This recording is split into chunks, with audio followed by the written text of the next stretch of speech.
Diga comigo, por favor, desenvolva a salvação. Desenvolva a salvação. Salvação é exatamente isso, né? Ela é desenvolvida. Ela é desenvolvida no nosso dia a dia, com o nosso crescimento interno.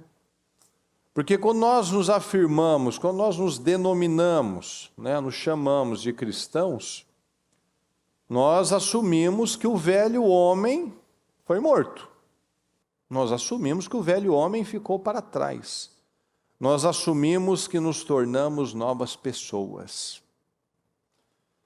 E a maior prova, pessoal, que o Espírito Santo está nas nossas vidas, é justamente isso. É justamente a mudança do nosso estilo de vida. Você não percebe, você não vê, infelizmente, pessoas que elas dizem que se tornaram cristãs, elas até se batizaram, mas a vida dela parece que não teve diferença nenhuma. Ela continua ouvindo as mesmas músicas, ela continua assistindo as mesmas coisas, ela continua com o mesmo círculo de amizades. As roupas dela muitas vezes permanecem no mesmo padrão mundano. O que ela posta na rede social dela não tem diferença de um ímpio. A casa dela, o casamento dela, não tem diferença daquilo que talvez ela viu os pais fazerem, do que ela ouviu o vizinho fazer, não tem diferença. Então, esse desenvolvimento da salvação não é, eu aceito, como muitos lugares infelizmente fazem isso, né? A pessoa aceitou Jesus, pronto, já está com o bilhete garantido. Não, não é verdade. Com exceção daquele do criminoso que estava ao lado de Jesus, que ele tomou aquela decisão naquele momento, naquele minuto, nós temos uma caminhada aí. Não está garantido. Está garantido pelo Senhor Jesus. Mas aí tem a nossa parte, tem as nossas obras, tem o nosso caráter, as nossas atitudes, o nosso coração, que precisa todos os dias ser alinhado cada vez mais à palavra de Deus. Não mais a religião que eu recebi, não mais o padrão que eu recebi, não mais a nada que vem de mim, mas tudo que vem dele. Então essa prova de mudança é a prova do caráter, a prova da mudança do estilo de vida, que só acontece com a presença do Espírito Santo. Eu não sei qual é a proporção de cristãos aqui dos Estados Unidos. Mas lá no Brasil, tem cerca de 50, 55 milhões, mais ou menos, dizem que são cristãos. Vamos supor que 1/4 do país seja cristão. Era para o país ser umas 5 vezes mais poderoso que esse daqui.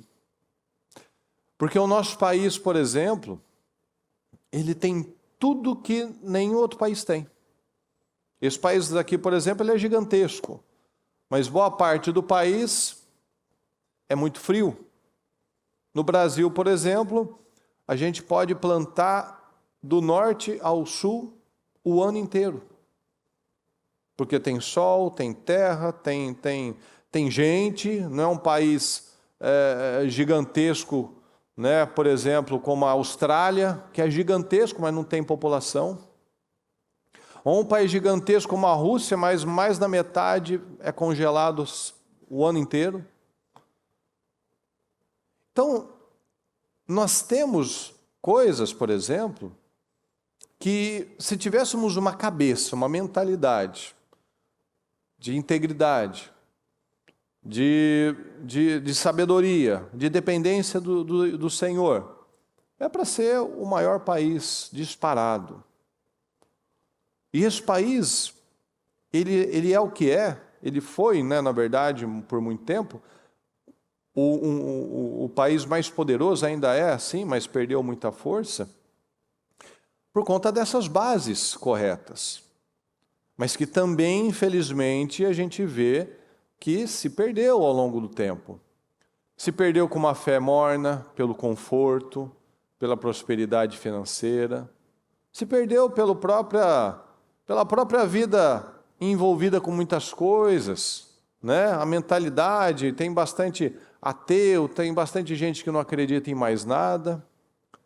E a gente vê, quanto mais as pessoas se afastam do Senhor Jesus, quanto mais as famílias se afastam do Senhor Jesus, mais o padrão mundano entra na casa delas. Mais os descontroles, mais desequilíbrios, mais carnalidade, mais imoralidade, porque essa salvação não tem sido desenvolvida, esse caráter, esse padrão cristão, esse padrão que me assemelha a Jesus, está muito distante. Então, o problema da maioria das pessoas é que ao invés delas viverem com base na fé, na palavra, elas continuam sendo almáticas. Porque se nós temos, por exemplo, 50 milhões de cristãos, onde está esse cristianismo na cultura? Onde está esse cristianismo nas famílias? Onde está esse cristianismo na sociedade? Onde está esse cristianismo nos negócios? Você sabe muito bem, você sabe melhor do que eu. Quando a gente está no Brasil, obviamente, a gente só lida com brasileiro, a gente sabe, tem aquele cara que é honesto, tem aquele cara que não é, a gente já vai fazendo aquele filtro. Mas todo mundo que chega aqui tem a mesma frase para te aconselhar: cuidado com o brasileiro. A gente não ouve falar isso de americano com americano, a gente não ouve falar isso de hispano para hispano, mas a gente ouve falar de brasileiro para brasileiro. Cuidado. Que vergonha, né? Que vergonha. Mas de falar do mundo, não vamos ter que falar aqui, a gente tem que falar para nós, olhar para nós.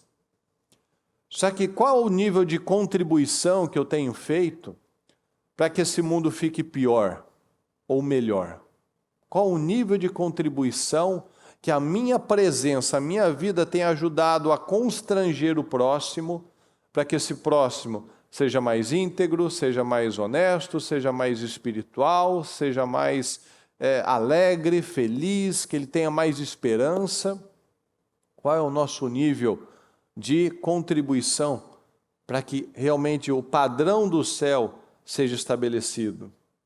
Porque o que diz aqui em Gálatas 5,16, por isso digo, vivam pelo Espírito, e de modo nenhum satisfarão os desejos da carne. Puxa, esse é forte. Vivam pelo Espírito e de modo nenhum não vai ter chance para eu satisfazer os desejos da carne. Porque se eu vivo pela fé, se eu vivo com base naquilo que agrada a Deus, com base no Espírito Santo, eu não, de modo nenhum, eu vou dar aquilo que a minha carne quer. E a minha carne, a gente sabe muito bem o que ela quer. Ela quer a bagunça, ela quer o descontrole, ela quer as brigas, ela quer a mornidão espiritual, ela quer o ócio espiritual, a preguiça espiritual. Ela quer a bagunça. E Deus não é um Deus de confusão. Olha aqui, em 1 Coríntios 14, 33. Porque Deus não é Deus de confusão, senão de paz, como em todas, fala comigo, todas as igrejas dos santos. Você vê confusão, pessoal, nas igrejas que se dizem de santos? Infelizmente, o que mais aparece é confusão. E Deus não é Deus de confusão, senão de paz. Como em todas as igrejas dos santos. Para onde você olha, infelizmente, tem uma igreja que está preocupada no network, outra está preocupada em vender objetos, outra está preocupada em usos e costumes, outra está preocupada no que a outra igreja está fazendo, não está focada na sua vida, nos seus problemas, mas está focada na vida do outro, na vida alheia. Isso é terrível, porque a pessoa não faz o que ela tem que fazer, então ela está perdendo tempo olhando para a vida do outro. Deus não é Deus de confusão, senão de paz, como em todas as igrejas dos santos. E a primeira igreja, qual é, pessoal? A nossa família. Deus não é Deus de confusão, senão de paz, como em todas as igrejas dos santos, como a sua casa primeiro.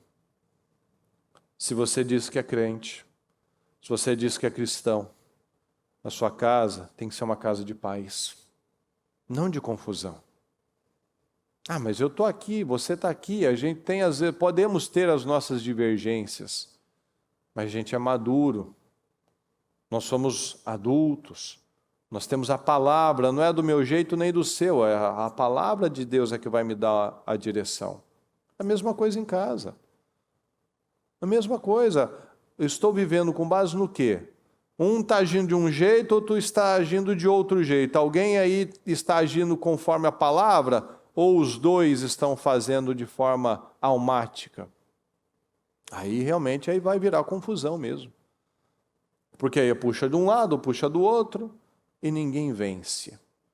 Aí o evangelho envergonhado, como diz na palavra, por causa de vocês, os pagãos blasfemam o nome de Deus.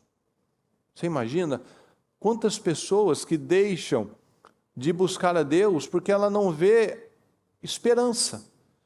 Ela já se encheu de drogas, ela se encheu de relacionamentos, ela se encheu de entretenimento, ela está buscando coisas, ela se enche de produtos, de gastos, de compras, de consumismo, de viagens. Por quê? Porque ela está vazia. Aí a pessoa ouve alguém falando de Jesus, ouve uma pregação ou assiste um vídeo, ela se enche de esperança, aí ela vai num lugar, numa igreja, ou ela conhece um cristão e ela vê que aquela pessoa mente ainda. Ela vê que naquele lugar é gritaria para todo lado, é uma coisa descontrolada. Deus não é Deus de confusão. O Espírito Santo tem que conduzir. O Espírito Santo guia as pessoas a serem batizadas pelo Espírito Santo. O Espírito Santo ajuda as pessoas a controlar as suas emoções, os seus impulsos. Mas não é aquela coisa bagunçada, o irmão chega e não olha na cara do outro. Tal louvor, o baterista não fala com o baixista, o pianista não fala com o baterista, sabe? É uma coisa... Mas estamos aqui todos louvando ao Senhor, não estamos nada. Estamos mentindo, nos enganando, e quem está feliz com isso é o diabo. Por conta dessa bagunça, porque isso, Deus não é Deus de confusão, senão de paz, como em todas as igrejas do santo. Não é para ser uma igreja santa. Se eu digo que aqui tem a presença do Espírito Santo, aqui se prega a palavra, a paz e a harmonia precisa estar em todas elas.